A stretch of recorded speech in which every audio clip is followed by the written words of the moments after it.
얼마 전에 등록하신 새 성도님이 신방 마치고 나니까 제가 그런 이야기 했습니다. 예수님 잘 믿어봅시다. 그러니까 어떻게 하면 예수님 잘 믿을 수 있겠습니까? 그렇게 물어봤던 성도가 기억납니다. 여러분, 예수님 한번 잘 믿고 싶지 않습니까? 전혀 아닙니까? 하나님 잘 믿어보고 싶지 않습니까? 저는 목사로서 정말로 하나님 잘 믿어보고 싶은 마음이 계속 있습니다. 이왕의 신앙생활 하려고 마음먹었으면 하나님을 잘 믿는 그런 소원을 우리가 갖는 것은 너무나 귀중한 걸로 합니다. 우리의 관심이 어떻게 하면 예수님 좀 잘 믿어볼 수 있을까? 여기에 집중되고 여기에 관심을 가지면 우리의 삶이 엄청나게 달라지고 하나님의 놀라운 축복 가운데 살아갈 수 있습니다. 왜냐하면 하나님이 여러분 믿으시죠? 온 우주 만물을 하나님이 창조하신 것을 믿으시죠? 그분이 지금도 다스리고 운행하시고 우리도 그분이 주관하신다는 사실을 믿으십니까? 그러면 하나님이 그런 분이라고 믿으면 그분을 잘 우리가 예배하고 섬기면 어떻게 되겠습니까? 그분이 우리의 삶을 책임지시고 그분이 우리에게 소위 말하는 축복을 주시지 않겠습니까? 여러분, 나라도 서로 동맹을 맺고 서로 이렇게 동맹국가가 되면 나라가 어려움이 처하면 동맹국가가 어려움을 처하면 도와주잖아요. 서로 협력해서 함께 나가잖아요. 사람도 인간관계가 오랫동안 깊어지고 좋은 관계를 유지한 사람들은 그분이 어려움을 당하면 나 몰라라 하지 않습니다. 다 도와주고 협력해주고 또 이렇게 도움을 주려고 애를 쓰는 것을 볼 수가 있습니다. 하나님께서 이 우주 만물을 다스리고 우리의 삶을 책임지신다면 하나님을 잘 경외하는 자에게 하나님께서는 반드시 그런 은혜를 주신 줄로 믿습니다. 우리가 지난주에 살펴본 말라기 4장 2절의 말씀, 내 이름을 경외하는 너희에게는 공의로운 해가 떠올라서 치료의 광선을 비추리니 라고 말씀하시고 하나님께서 하나님을 잘 경외하는 자에게 공의로운 해를 광선을 비추어서 그를 보호해 주시겠다고 분명히 약속하셨습니다. 신약에 가서 보면 마태복음 6장 31절의 말씀에 보면 그러므로 너희가 무엇을 먹을까 무엇을 입을까 무엇을 마실까 염려하지 말라. 이는 다 이방인들이 구하는 것이요 너희 천부께서 너희 하나님 아버지께서 너희에게 이 모든 것이 있어야 될 줄을 아시느니라. 그러므로 너희는 먼저 그의 나라와 그의 의를 구하라. 그리하면 이 모든 것을 너희에게 더하시겠다고 약속하셨습니다. 하나님의 나라 먼저 생각하고 하나님의 의 먼저 생각하면 하나님이 이 세상의 것, 우리에게 필요한 것, 그거 더하여 주시겠다고 약속하셨습니다. 그런 거로 우리의 소원, 우리의 관심, 우리의 노력은 어떻게 하면 하나님을 잘 섬길 수 있을까? 여기에 우리의 관심이 있기를 원합니다. 여러분, 하나님 어떻게 하면 잘 섬길 수 있습니까? 그것은 바로 이 성경책에 다 나와 있는 것이죠. 이 성경책을 세상 사람들은 그냥 성경책이라고 말하지만 우리는 하나님의 말씀이라고 믿습니다. 하나님의 말씀은 이 성경책 안에 다 기록되어져 있습니다. 그래서 하나님이 어떤 하나님이시고 어떤 것을 원하시고 어떻게 살기를 원하시고 어떤 사람을 축복하시는가 하는 모든 내용들이 이 성경 안에 기록되어져 있습니다. 그래서 우리가 하나님을 잘 믿으려면 하나님이 어떤 분인지 알려면 하나님의 의도를 알려면 성경을 우리가 반드시 읽으셔야 되는 것이죠. 모든 성경은 하나님의 감동으로 된 것으로 교훈과 책망과 바르게 함과 의로 교육하기에 유익하다고 말씀하고 있습니다. 이 성경은 인간이 쓴 말씀이 아니라 하나님의 감동으로 성령의 감동으로 감동받은 사람들이 기록한 하나님의 말씀이 성경입니다. 그런 거로 우리가 하나님의 말씀인 성경을 암송하고 공부하고 읽고 이렇게 설교 시간에 설교 말씀을 잘 들음으로 하나님이 무엇을 원하시는지 하나님을 잘 믿는 길이 어떤 길인지를 알 수 있게 된다는 것입니다. 사랑하는 성도 여러분, 그런 의미에서 저는 지난주까지 우리가 구약 성경이 39권인데 창세기부터 말라기까지 39권이잖아요. 39권의 성경을 매주마다 말씀을 드렸습니다. 구약 성경에 어떤 내용이 기록되어 있냐 다 기억 못해도 다 한마디로 요약하라고 하면 옛날 약속은 구약은 옛날 약속이라는 뜻이잖아요. 이 옛날의 약속은 뭔가 하면 예수 그리스도가 이 땅에 태어나고 그분을 믿으면 구원받을 수 있다. 예수님이 메시아이다. 예수님이 구원자이시다. 그분이 오실 것이다 라고 하는 사실을 알려준 책이 뭔가 하면 구약입니다. 그래서 구약의 모든 내용들은 예수님이 탄생하실 것을 말씀하셨습니다. 그래서 우리가 믿는 예수님은 어느 날 아침에, 하루아침에 그냥 이렇게 태어나신 분이 아니고, 창세기 3장에 보면 여인의 후손이 이 땅에 태어나서 사단을 짓밟을 것이다, 하나님이 창세기 때 예언하신 그분이 바로 예수 그리스도입니다. 우리가 선지자들 수백 년 전, 수천 년 전에 예수님이 탄생하실 것, 어떻게 어느 동네에서 탄생하시고 어떤 모습으로 탄생하시고 이 땅에 오셔서 어떤 삶을 사시다가 어떻게 가실 것인지 수백 년 전에, 수천 년 전에 벌써 예수님에 대해서 다 예언하신 거거든요. 그대로 예수님이 오셨다가 그대로 사시다가 그대로 가신 분이 예수님이십니다. 오늘 우리 가운데 누가 태어나서 어떻게 살다가 어떻게 갈 것인지 예언한 사람은 아무도 없습니다. 그러나 예수님은 하나님의 아들이시기 때문에 수백 년 전에, 수천 년 전에 하나님께서 사람들을 통해서 예언하신 것이죠. 그 내용들이 구약의 내용입니다. 그리고 신약 성경은 27권으로 되어 있는데, 신약 성경의 내용을 한마디로 말하라고 하면 오신 예수님에 대해서, 구약에 예언했던 그 예수님이 이제 오셔서 어떤 일을 하셨는지에 대한, 그리고 어떻게 해야 되는지에 대한 내용이 신약 성경에 기록되어져 있습니다. 신약 성경 제일 처음에 마태복음, 마가복음, 누가복음, 요한복음이 있는데 이것을 복음서라고 그러죠. 사복음서라고 말하는데, 이 사복음서는 어떤 내용이 있는가 하면 예수님이 이 땅에 오셔서 어떤 일을 하셨는지, 어떻게 태어나셨는지, 어떤 말씀을 하셨는지 예수님에 대해서 기록한 내용이 복음서입니다. 요한복음을 뺀 마태복음, 마가복음, 누가복음을 공관복음서라고 말합니다. 공관복음서는 예수님의 사건을 같은 관점에서, 인간적인 관점에서 보았다. 그래서 공관복음서라고 말하죠. 그 다음에 이 복음서라고 말하는 이유는 복음, 말 그대로 복된 소리라는 것이, 복된 소리. 그 복된 소리가 뭔가 하면 예수 그리스도가 우리에게 있어서 복된 소식이라는 것입니다. 왜냐하면 예수님이 우리에게 구원을 주셨기 때문에, 예수님이 우리를 죄를 사해 주셨기 때문에, 예수님만이 우리의 구원주이시기 때문에 예수님이 복음이라는 것입니다. 그래서 이 마태, 마가, 누가, 요한 복음, 사복음서에서 예수님에 대한 이야기를 하고, 오늘 첫 번째로 마태복음에 대한 이야기를 함께 나누면서 하나님의 말씀, 교훈을 우리가 함께 생각하기를 원합니다. 마태복음이 언제, 누가, 왜 기록했는가 하는 것이죠. 마태복음은 우리가 아는 것처럼 예수님의 제자 그 레위였는데 세리였습니다. 그 마태가 예수님을 믿고 예수님을 따라다니다가 예수님이 성천하시고 난 다음에 약 60년에서 주후 60년에서 70년 사이에 기록한 내용이 바로 이 마태복음입니다. 왜 기록했는가 하면 이제 예수님은 성천에 가시고 예수님이 이제 보이지 않으니까 예수님이 하셨던 일을 예수님에 대해서 누구에게, 유태인들에게 또 오늘 우리에게 전해주어야 되었기 때문에 전해주기 위해서, 예수님이 어떤 분인지를 알려주기 위해서 이 마태복음을 마태가 기록했던 겁니다. 그래서 그 내용을 보면 이 마태복음의 내용은 예수님은 만왕의 왕이시다, 예수님은 유대인들이 수천 년 동안 기다렸던 메시아다, 예수님은 우리 모두의 구원자이시다라고 하는 사실을 알려주는 내용으로 기록되어져 있습니다. 그리고 오후에도 말씀을 드리겠지만 이 마태복음을 우리는 많이 읽어보셨죠? 이제 연초에 되면 성경을 읽다가 신약 아니면 구약, 신약을 딱 펴면 마태복음이 나오고 구약을 딱 보면 이제 창세기가 나와서 이제 요즘은 이렇게 합본으로 나오기 때문에 뭐 잘 모르지만 옛날에는 신약 성경이 따로 있었잖아요. 신약 성경만 이렇게 묶어진 그런 책이 있었는데 이 신약 성경을 딱 읽으려고 하면 제일 먼저 마태복음인데, 마태복음 1장 1절에 보면 아브라함과 다윗의 자손 예수 그리스도의 계보다 그렇게 말씀하고 족보가 쭉 나오는 거예요. 하나도 알아먹지도 못하는 그런 족보가 나오기 때문에 또 여기에 시험 들어가지고 이제 또 듣는 경우가 많이 있잖아요. 근데 왜 족보를 먼저 소개했냐, 마태는.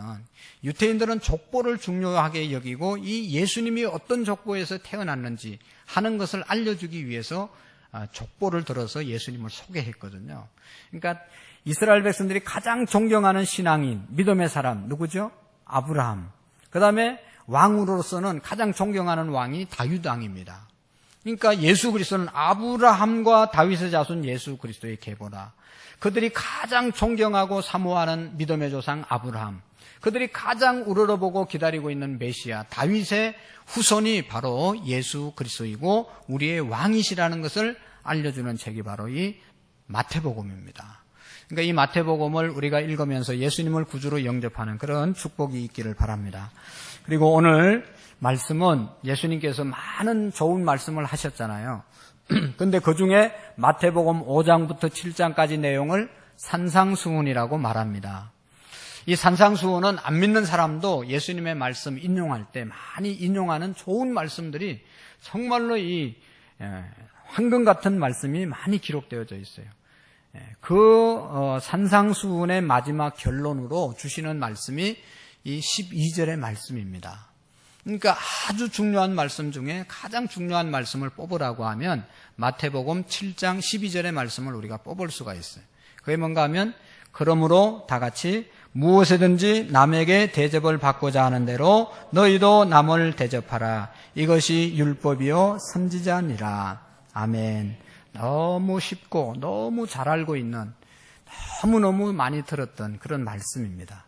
그런데요, 이 말씀을 신학자들은 황금률이라고 말합니다. 황금률, 황금 같은 율법이다. 너무너무 귀한 것이죠. 여러분 금 좋아하잖아요. 너무 좋은 말씀이라는 것입니다. 어렵지도 않습니다. 남에게 대접을 받고자 하는 대로 너희도 남을 대접하라. 이것이 뭐예요? 율법이요 선지자니라. 율법은 뭡니까? 율법은 지금까지 공부한 창세기, 출애굽기, 레위기, 민수기, 신명기의 내용이 율법이잖아요. 율법서잖아요. 그러니까 구약 성경 이스라엘 백성들이 가장 중요하게 생각하는 모세 오경이 율법입니다. 그 다음에 선지자니라. 선지자는 선지서, 선지서를 쓴 선지자들. 그러니까 우리가 소선지서 12사람, 또 그 앞에 대선지서 이사야서부터 시작해서 쭉 선지자들이 있는데 그 선지자들이 성경을 39권 중에 그 모든 내용들이 율법과 선지서로 되어 있는데 이 말씀의 전체적인 주제가 뭔가 하면 바로 이 구절이라는 것입니다. 우리가 구약 성경을 다 몰라도 율법을 다 몰라도 선지서의 내용이 뭔지 다 몰라도 한 가지로 우리에게 알려주고 있습니다. 그것은 뭔가 하면 누구든지 남에게 대접을 받고자 하는 대로 너희도 남을 대접하라. 이것이 율법이요 선지자니라. 옛날에는 율법서하고 선지서밖에 없었기 때문에 성경이 예수님 오시기 전에 예수님 시대에도 신약 성경은 없었거든요. 예수님 성천하시고 난 다음에 이게 지금 70년이나 60년 때 기록했다고 그랬잖아요. 그러니까 그 전의 성경은 구약 성경입니다. 율법서와 선지자입니다. 그러니까 남에게 대접을 받고자 하는 대로 남을 대접하라고 하시는 그 말씀이 성경이니라. 할렐루야. 성경의 내용을 다 몰라도 남에게 대접을 받고 싶은 대로 너희도 남을 대접하면서 사는 것이 성경이 가르치는 모든 내용이라고 말씀하고 있는 것입니다. 여러분, 이 말씀은 얼마나 긍정적이고 적극적이고 창조적인 율법인지 몰라요. 다른 어떤 종교에서는 소극적으로 율법 계율을 가르치고 있습니다. 이것 하지 말라, 저것 하지 말라, 이것 하면 안 된다, 저것 하면 안 된다.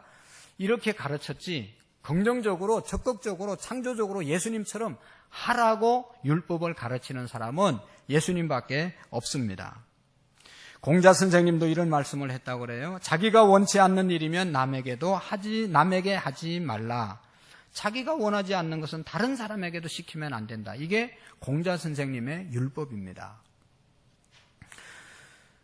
저 사람이 나한테 이렇게 안 해줬으면 좋겠다 하는 것은 내가 그 사람에게 그렇게 안 해야 된다는 것이죠. 저 사람이 나한테 왜 저래? 기분 나쁘다. 그러면 나도 그렇게 해서는 안 된다는 것이 내가 남이 이제 그렇게 원치 않는 일이면 나도 다른 사람에게 그렇게 해서는 안 된다는 거예요. 사람들이 나한테 무례히 행하는 것, 무례히 말하는 것 내가 원치 않습니다. 그러면 너도 그렇게 말하지 말라. 무례히 행치 말라. 그것이 바로 공자 선생님의 가르침입니다. 어떻게 하라는 것이 아니라 어떻게 하지 말라는 것입니다. 소극적인 겁니다. 유태인 중에 hil레라고 하는 아주 유명한 율법자 랍비가 있는데 이 사람의 율법이 이 가르침이 탈무드에 많이 기록되어져 있는데 이분은 가장 중요한 율법 중에 하나가 이것이다 라고 말하면서 탈무드의 예수님 말씀처럼 비슷한 말씀을 가르치고 있습니다. 그게 뭔가 하면 다만 너에게 해로운 일은 다른 사람에게도 행하지 말라. 그것이 율법의 전부이고 그 밖의 것들은 다른 것들, 그것을 해석하는 주석에 불과하다. 그렇게 가르쳤습니다.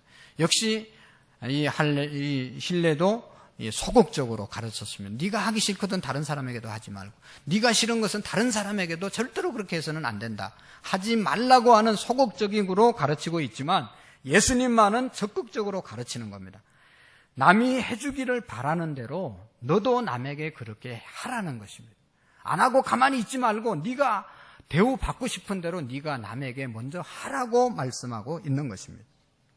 크고 깊은 뜻을 가지고 있는 것이죠. 남에게 해를 끼치지 않고 살아가라는 그런 말이 아니고 남에게 선한 일을 적극적으로 하라는 것이죠. 있어도 그만이고 없어도 그만인 삶이 아니고 반드시 있어야 될 그런 삶을 살아라는 것이죠. 다른 사람에게 대우받는 삶을 살아라는 것이죠. 남이 대우해주나 안 해주나 그냥 뭐 나만 잘 먹고 잘 살면 되지, 그런 삶이 아니고 남에게 대접을 받는 삶을 살아야 되는데 대접받기 전에 먼저 남을 대접하는 삶을 살아라는 것입니다. 여러분, 제가 입고 있는 이 옷에 단추가 여러 개 달려 있는데 꼭 필요한 단추가 있습니다. 이 앞에 있는 단추는 꼭 필요하겠죠. 꼭 필요한 단추가 있는가 하면 있어도 그만 없어도 그만인 단추가 있죠. 또 있어서는 안 될 단추가 있을 수가 있습니다. 여러분, 인생도 사람도 어떻게 보면 삶도 세 종류로 나눌 수 있습니다. 어떤 사람은 정말로 필요한 사람이 있어요. 그 공동체 안에 없어서는 안 될 아주 중요한 인물이 있습니다. 그러나 또 있어도 그만 없어도 그만인 사람이 있을 수 있잖아요. 그리고 없으면 좋겠다라고 하는 사람이 있을 수가 있습니다. 사랑하는 성도 여러분, 어떤 사람이 되고 싶고 어떤 삶을 지금 살아가고 있는 것 같습니까? 예수님께서는 남에게 해를 끼치지 않는 것만으로 만족하지 말고 남에게 선을 행하면서 적극적으로 살라고 말씀하고 있는 것입니다. 남이 싫어하는 짓 안 하고 살면 되지, 거기에 족하지 말고 남이 나에게 해주기를 원하는 대로 내가 먼저 행하라는 것입니다. 남에게 해를 끼치지 않는 것도 중요하고 남의 물건 도적질을 안 하는 것도 중요하고 남에게 전혀 피해를 안 주는 것도 중요하지만 거기에 머물러 살아라고 하는 예수님의 교훈이 아닙니다. 남에게 좀 더 적극적으로 우리는 행해야 된다는 것입니다. 이것이 황금률이라는 것입니다. 남에게 먼저 선을 행하라는 가르침이 들어있는 것입니다. 남이 나에게 먼저 친절을 해주면 좋겠다라고 생각하면 내가 남에게 먼저 친절을 베풀고, 남이 나를 알아줬으면 좋겠다 그러면 내가 먼저 그 사람을 알아주고, 저 사람이 나를 좀 사랑해줬으면 좋겠다, 나를 위해서 좀 웃어줬으면 좋겠다 그러면 내가 먼저 웃어주라는 것이죠. 받고 싶은 마음이 있으면 내가 먼저 주라는 것입니다. 남이 알아서 해주기를 기다리지 말고 기대하지 말고 내가 먼저 그렇게 해 주라는 것이죠. 칭찬받고 싶으면 저 사람이 나에게 어떻게 하든지 상관하지 말고 내가 먼저 칭찬을 해 주라는 것입니다. 여러분, 내게 사랑받고 싶은 마음이 있잖아요. 사람들은 다 사랑받고 싶은 마음이 있잖아요. 우리 아내들은 다 남편에게 사랑받고 싶은 마음이 있잖아요. 남편들도 아내에게 사랑받고 싶은 마음이 있습니다. 이기적인 본성들이 우리에게 다 있잖아요. 그런데 사랑을 해주나 안 해주나, 챙겨주나 안 챙겨주나, 생일 잘 챙겨주나 안 챙겨주냐, 기념일, 결혼기념일 사랑을 주냐, 선물을 주냐 안 주냐, 그렇게 기다리고 기대하고 있지 말고 생일이 되면 안 줄 수 없도록 내가 먼저 사랑을 베풀으라는 것이죠. 결혼기념일 되면 선물을 엄청나게 남편에게, 아내에게 받을 수밖에 없도록 내가 평상시에 그렇게 하라는 것이 예수님의 말씀입니다. 가만히 앉아있다 눈치 보고 오늘 어떻게 하나 보자 기다리고 있다가 말이에요. 며칠 전부터 막 기다리다가 모르고 그냥 지나가면 그냥 열받아가지고 그러지 마시고 그냥 열심히 먼저 사랑을 베풀으라는 것이죠.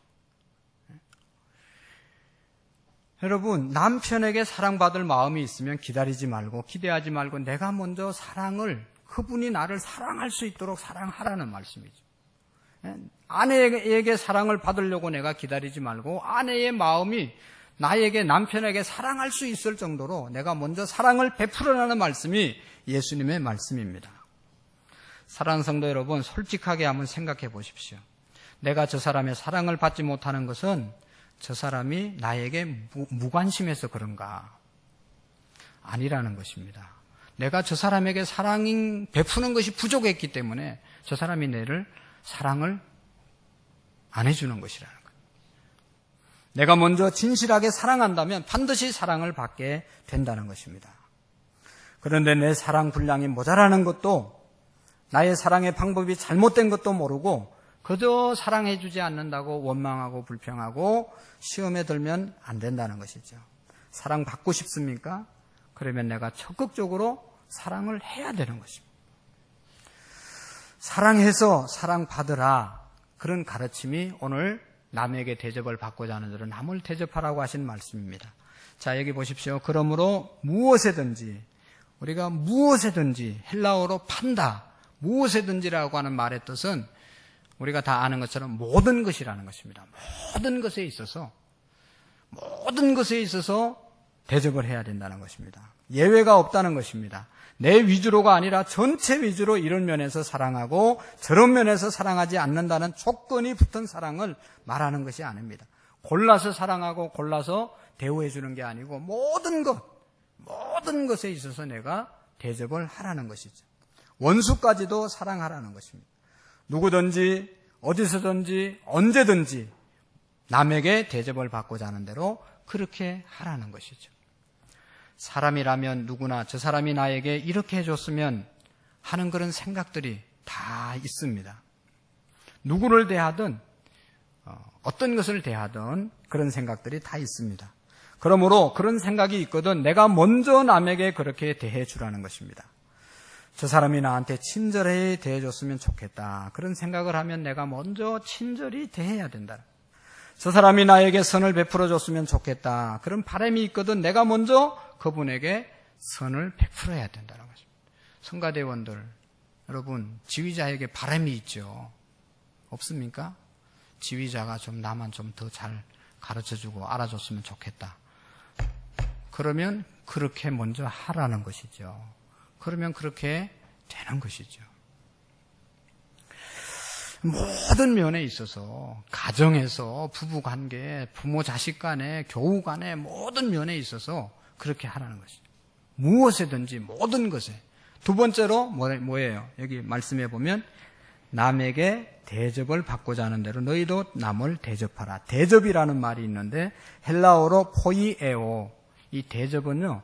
아까 우리 식사 대접 한번 하겠습니다. 그렇게 약속했죠? 그러면 다 하시기를 바랍니다. 맨날 말로만 하고 안 해주지 마시고 꼭 이제 여름도 지났으니까 여러분 하시기를 바랍니다. 중요한 것은 뭔가 하면 대접한다는 말이 음식 대접한다는 그런 뜻, 그것도 대접이지만 그보다 더 포괄적이고 더 확실한 의미가 있습니다. 그 말은 대접하라는 말은 행동하라는 뜻입니다. 몸으로 행동하라는 것입니다. 동기적인 것이 아니라 방법적인 것입니다. 어떻게 하라고, 반드시 대접하라고 하신 말씀이 바로 이 말씀입니다. 그리고 이 말씀의 특징은요, 명령입니다. 하나님의 지엄한 명령입니다. 명령인 동시에 자율성이 있습니다. 대접하라, 명령이죠. 그렇지만은 대접을 받고자 하는 대로 대접하라. 대접받기 싫으면 안 해도 되지만 대접받고 싶으면 반드시 대접하라고 하시는 말씀이 이 말씀의 뜻입니다. 여러분, 어떻게 해야 할 것인지 내가 알아서 하라는 것이죠. 내 마음속에 다 남이 나에게 어떻게 해줬으면 좋겠다라고 하는 마음이 우리에게 다 있습니다. 그러니까 이거는요, 공부할 필요가 없어요.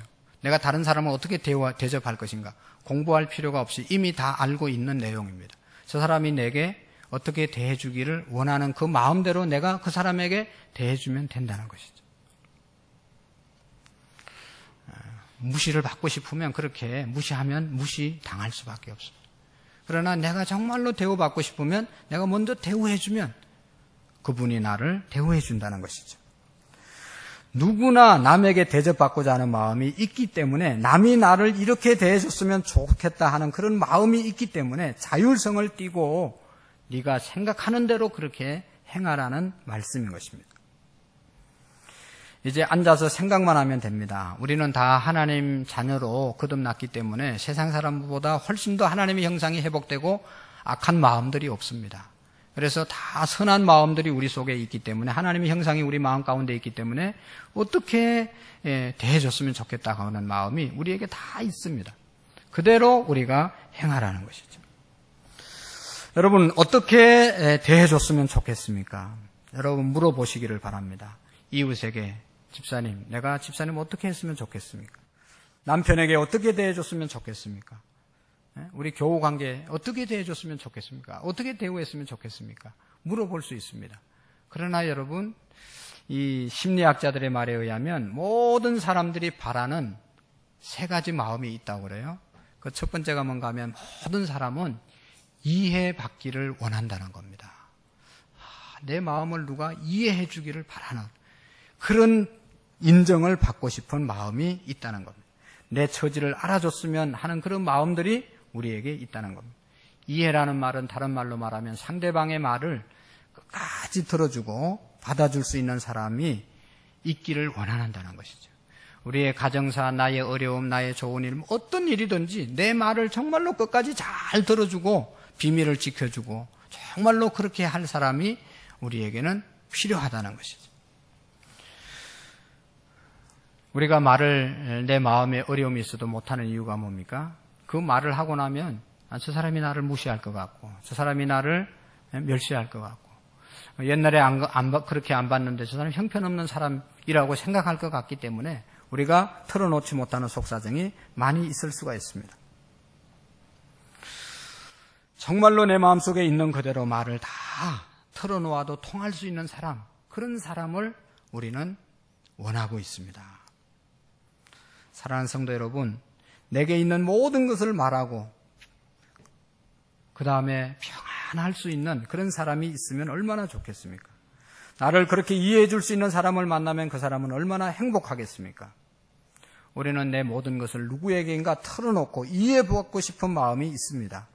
이것이 우리가 바라는 마음입니다. 그런데 그런 분들을 만나기가 어렵죠. 부부간에도 정말로 오늘 힘들고 어렵고 억울한 일, 힘든 일 당했어도 남편에게, 아내에게 털어놓고 말할 수 있으면 그 사람은 참 행복하고 귀한 사람이죠. 그런데 이거 털어놨다가는 큰일 날 것 같아. 이거 고민 얘기했다가는 큰일 날 것 같아. 그런 사람하고 살면 얼마나 힘들고 불행하겠습니까? 중3 학생이 때문에 중3 학생을 둔 어머니가 상담사에게 상담한 겁니다. 이 중3 학생의 남자 학생의 어머니가 아들 방을 청소하다가 서랍장을 열었습니다. 아들의 서랍을 열어보니까 이 아들이 중3인데 여자 나체 사진이 거기에 크사한 게 있는 거예요. 책상 안에. 깜짝 놀래가지고 이놈의 자식이 벌써 지 아비 닮아가지고 이런 거 보나 막 열받아가지고 막 어쩔 줄을 모르는 거예요. 막 얼굴이 불긋불긋하다 이거 어떻게 할까 고민하다가 상담자를 찾아온 겁니다. 상담사가 하는 이야기입니다. 왜 그걸 봤습니까? 아무리 자식이라도 그건 사생활 침해입니다. 아들 것을 왜 봤습니까? 그렇게 이제 얘기하고 어떻게 하면 좋겠습니까? 물으니까 기도 많이 하고 이렇게 아들에게 이야기하십시오. 아들아, 내가 청소하다가 책상을 열었는데 이 사진을 봤는데 너무 미안하다. 사과부터 하고 네가 지금 14살인데 옛날 같으면 벌써 장가를 가고 그럴 나이인데 장가도 못 가고 장가 가려면 한 10년 이상 남았는데 여자 보고 싶어서 어떡하겠냐. 그러면서 아들을 막 이해해 주라는 것이죠. 그리고 내가 얼마나 보고 싶으면 이걸 받겠냐. 내가 다 이해한다. 그러면서 얘기를 했다는 거예요. 그러니까 이 아들이 한참 엄마를 말을 듣고 바라보고 있더만은 엄마 괜찮아요? 자식이 오히려 그렇게 얘기하다. 그러면서 어머니 죄송해요. 그러면서 그 사진 찢어버리고 그 이후부터 계속해서 그보다 더 진한 이성 간의 교제, 이성에 대한 이야기를 엄마한테 했다는 거예요. 이 아들이 잘못 나가지 않고 바르게 성장했다는 겁니다. 왜 그렇습니까?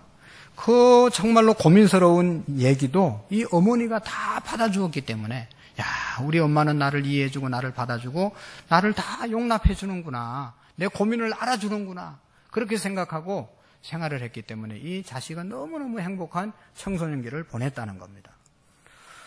여러분, 너나 할 것 없이 남편에게, 아내에게, 성도들에게 내 이야기를, 내 답답함을 다 털어놓고 싶은 마음이 있고 그걸 받아주는 사람이 있기를 바라고 있는 것입니다. 그런데 현대인들에게는 나를 이해해주는 사람이 없습니다. 나의 이 말을 털어놓을 사람이 없습니다. 여러분, 무엇을 바랍니까? 여러분의 소원이 뭡니까? 내 모든 것을 이해해주는 사람, 내 장점을 이해해주는 사람을 만나고 싶은 겁니다. 우리가 다 부족하지만, 단점이 있지만, 약점이 있지만 그 약점, 단점 다 덮어주고 장점만 보고 장점만 말해주는 그런 사람을 우리가 만나고 싶어 하는 것입니다. 제발 이것만을 덮어줬으면 좋겠다. 이 단점만은 말해주지 않고 건드리지 않고 그냥 묻어줬으면 좋겠다. 그런 마음을 가지고 있다는 겁니다. 우리의 바라는 것은 이런 단점을 덮어주고 이해해줄 수 있는 사람을 만나기를 원하는 겁니다. 우리 자신이 내 모든 면을 이해해줄 수 있는 사람, 장점도 알아주고 단점도 이해해주고 덮어주기를 원하는 사람을 우리가 원하고 있는 것입니다. 그런 거로 사랑하는 성도 여러분, 우리는 남의 허물을 절대로 말하지 마십시오.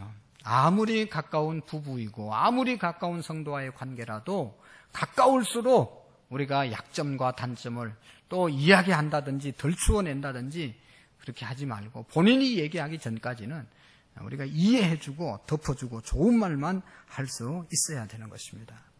그게 가장 대접받고 싶고 가장 대우해주는 것이라는 겁니다. 두 번째로 모든 사람이 대접받고 싶어 하는 마음은 참아주기를 원한다는 겁니다. 기다려주기를 원한다는 겁니다. 나의 이 부족한 모습을 조금만 참아주고 인내해주기를 바란다는 것입니다. 특별히 우리의 자녀들이 시험을 봤는데 1차에 합격하지 못하고 떨어졌어요.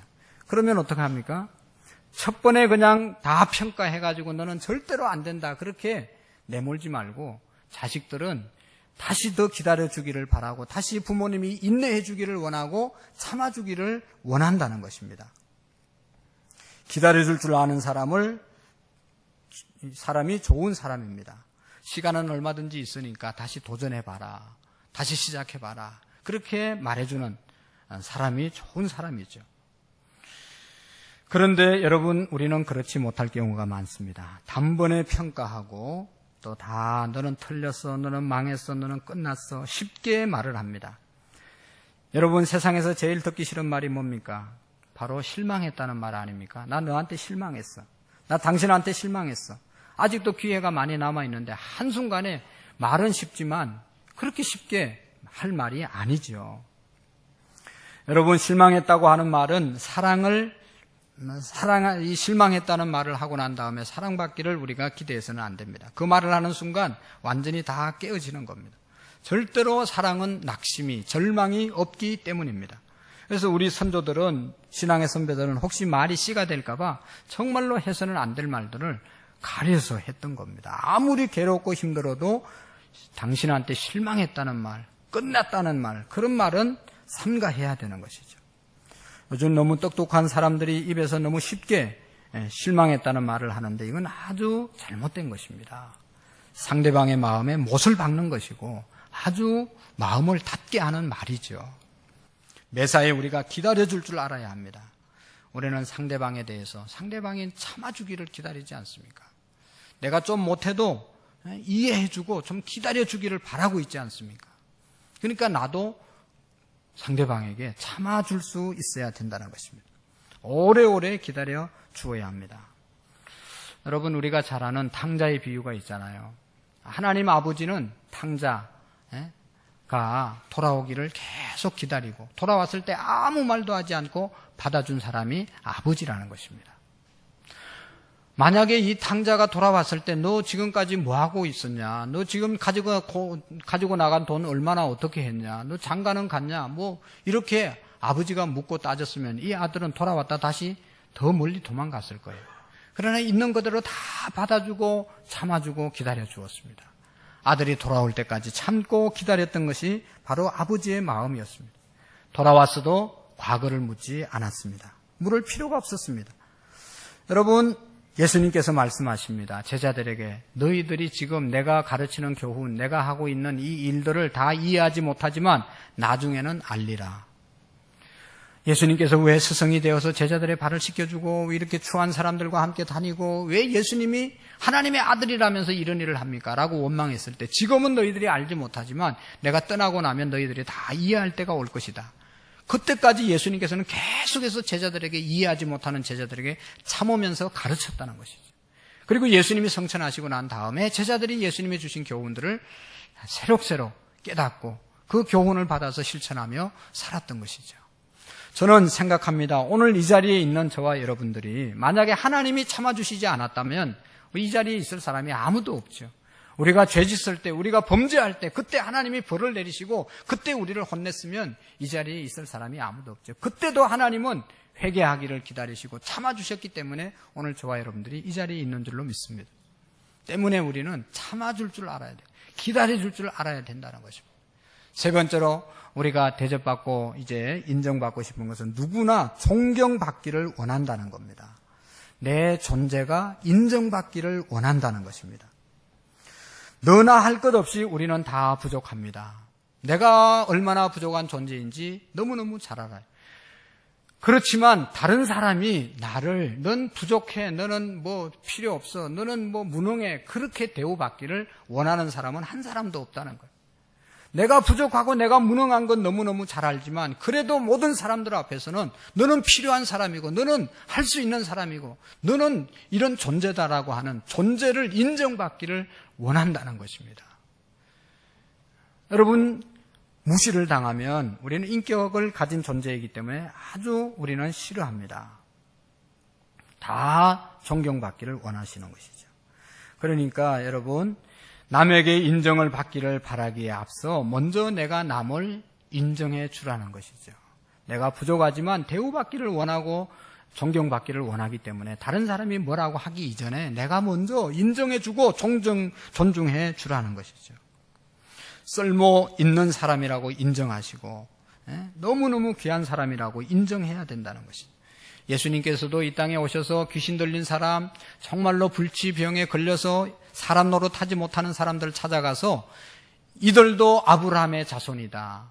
이들도 하나님의 자손이다. 그렇게 예수님이 보시고 그들의 질병을 고쳐주시고 그들을 치료해 주시고 그들을 제자 삼았던 것이죠. 귀신 들린 여자, 예수님 귀신 쫓아내 주시고 귀신 들린 여자에게 아무도 가까이 가지 않았지만 예수님께서는 이 사람도 아브라함의 후손이다. 귀신 쫓아내 주셨습니다. 막달라 마리아 창녀의 삶을 살았지만 그러나 예수님께서 이 막달라 마리아를 끝까지 사랑해 주시고 하나님의 자녀로 아브라함의 후손으로 보아주었기 때문에 여러분이 막달라 마리아가 예수님 십자가 마지막 지는 데까지 따라가지 않았습니까? 그리고 예수님께서 부활하시고 난 다음에 제일 먼저 무덤을 찾아갔던 사람이 막달라 마리아입니다. 인정받는다는 것은 너무너무 고마운 일이죠. 우리가 인정받는다는 것, 존중받는다는 것은 얼마나 귀합니까? 여러분 용서하고 들으시면 좋겠어요. 제가 우리 노회를 섬기는 이제 분회장으로 일하고 있는데 요즘 이제 가을철이 돼서 또 노회장 선거한다고 막 그냥 열심히 운동하는 분들이 계십니다. 제가 그것을 보면서 느낀 게 있습니다. 제가 별것 아니지만 그 자리에 있을 수 있는 것은 여러분들과 하나님의 은혜이지만 제가 부족하기 때문에 내 능력으로 절대로 되어질 수 있는 일이 아닙니다. 그런데 될 수 있었던 그 이유는 여러분 아까도 얘기했지만 여러분들의 은혜이고 하나님의 축복이고 하나님의 허락하심이 있었지만 그 700여 명의 회원들이 있는데 그 중에서 이 장이 된다는 것은 쉬운 일이 아닙니다. 그런데 작년에 제가 출마했을 때는 아무도 경쟁자가 나오지를 않았습니다. 그 이유는 내가 뭐 잘나서가 아니고 저는 목사님들, 장로님들 한 분 한 분들을 24년 동안 만나면서 진정성을 가지고 정말로 귀하게 여기고 존중하면서 대했거든요. 뭐 나중에 이런 자리에 있으려고 한 게 아니고 만날 때마다 정말로 귀한 분들로 내가 생각하고 대접해 줬어요. 그러니까 나온다니까 그냥 다른 사람 나가지 말라고 뭐 안 목사님 나가는데 뭐 또 나가냐고 그러면서 다 자기들끼리 정리해가지고 무혈입성이라고 여러분 들어보셨어요? 너무너무 귀한. 그래서 노회에서 너무너무 기쁘게 그렇게 이게 또 선거하면 네 편 내 편 나눠가지고 얼마나 복잡합니까? 근데 선거 안 하고 하니까 너무너무 좋았다고. 근데 지금은 또 이제 또 이렇게 선거 운동을 합니다. 왜냐하면 평상시에 안 하니까. 그때 돼가지고 하고 싶다니까. 막 너도 나도 네가 하냐 나도 하자. 그러면서 뭐 서로 인정하지 않고 존중하지 않으니까 싸움을 하게 되는 것이죠. 여러분 진정성을 갖고 오늘 예수님의 이 말씀이요 황금률입니다. 구약 성경 어떤 말씀이 제일 중요하냐, 어떤 말씀을 지켜 어떻게 행해야 되냐 다 필요 없어요. 내가 대우받고 싶거든. 그만큼 그건 다 알고 있으니까 그만큼 상대방에게 대하라는 것이죠. 어저께 이제 집에 들어가니까 베란다에 어떤 여자가 서 있어요. 그래서 깜짝 놀랐어요. 가면 보니까 저희 아내였어요. 그래가지고 제가 거짓말을 했어요. 아유, 너무 예쁜 여자가 서 있어가지고 몰랐다고, 깜짝 놀랐다고. 그러니까 어떻게 해요? 아유, 저녁이 뭐 다르게 나오더라고, 그냥. 이런 거짓말은 많이 하셔야 됩니다. 그냥 어떻게 해서라도 여러분 남편들 그냥 잘 해야 사랑을 받지. 그렇게 해가지고 이게 제대로 나오겠어요, 밥 못 얻어먹고 다니는 이유가 있지 않겠어요? 그냥 밥을 안 해줄 수 없을 정도로 하라는 것이죠, 예수님 말씀은. 아침에 그냥 얼마나 피곤해요. 같이 직장 다니고 하니까, 여자분들이. 그러니까 아침 안 해주지. 그래도 남자가 그냥 열심히 해보세요. 더 많이 막 안 나올 수 없을 정도로 한번 해보라니까요. 하라는 말씀이거든요. 이게. 대접을 못 받았으면 대접 안 해주는 그 사람을 탓하지 말고 내가 대접받을 수 있을 영역까지 나아가라는 말씀이 예수님의 말씀이에요. 할렐루야. 아니 지금 남편만 말하는 게 아니고 아내도 마찬가지죠. 자식에게도 마찬가지고 성도와의 관계도 마찬가지고. 그러므로 무엇이든지 남에게 대접을 받고자 하는 대로 너희도 남을 대접하라. 이것이 뭐라고요? 성경이니라. 할렐루야. 기도하시겠습니다.